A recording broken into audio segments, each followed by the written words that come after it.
It's making headlines in the papers. Okay, starting with Business Day, Zuma left Transnet vulnerable, Hogan. Now, former president insisted that Gama be appointed as the state-owned enterprises group CEO. And this according to the former Public Enterprises Minister Barbara Hogan's testimony at the Zondo Commission of Inquiry into State Capture. And also, Post Office again fails to clear mail backlog.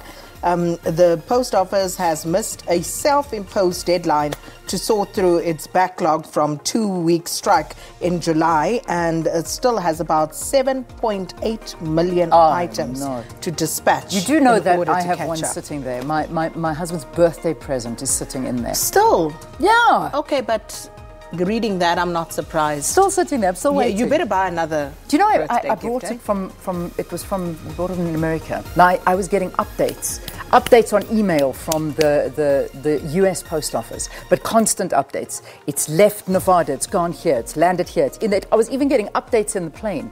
It's coming here, it's landed there, it's just moved in, it's caught another plane, it's gone, it's boom, boom. I must have had about 15 updates, and then the last update I got landed at OR Tambo International. And that was that. Silence for months, that's it. Not a thing. And I kept checking the website, and I even checked it again yesterday. That's terrible. So yeah, you probably have to go to Jet Park or something. You need to trace it first and find it. I've had this experience before where I've had to go to Jet Park and literally help sort through the mail that was there. Oh, you've done it before? Yeah, well, I'm going to go there too. There was something that I needed, and I went there. Wow. And there were many people there trying to get their hands on pieces of mail that they needed. Yeah. It's like getting the Christmas card that you were sent 3 years ago, like now. And being excited about it. Okay, it's no laughing matter. All right, next paper. Isn't. Citizen. Oh, you got it there as well. Yeah, Zuma hung me out to dry. Barbara Hogan's testimony yesterday. Also, Busi makes a U-turn on Pravin. This, of course, the public protector. And it goes on to say, after a damaging tweet, the public protector no longer is looking into wrongdoing by Pravin Gordhan. Amor Vitoni and only getting US TV.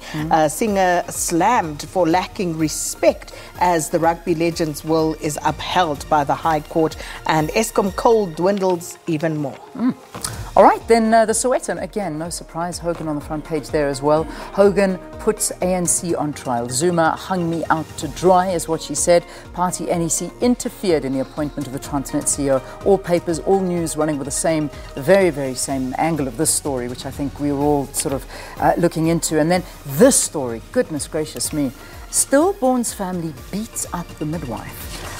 Here is this story. It says a nurse at a Gauteng clinic was allegedly slapped and punched by relatives of a woman who gave birth to a stillborn at the facility.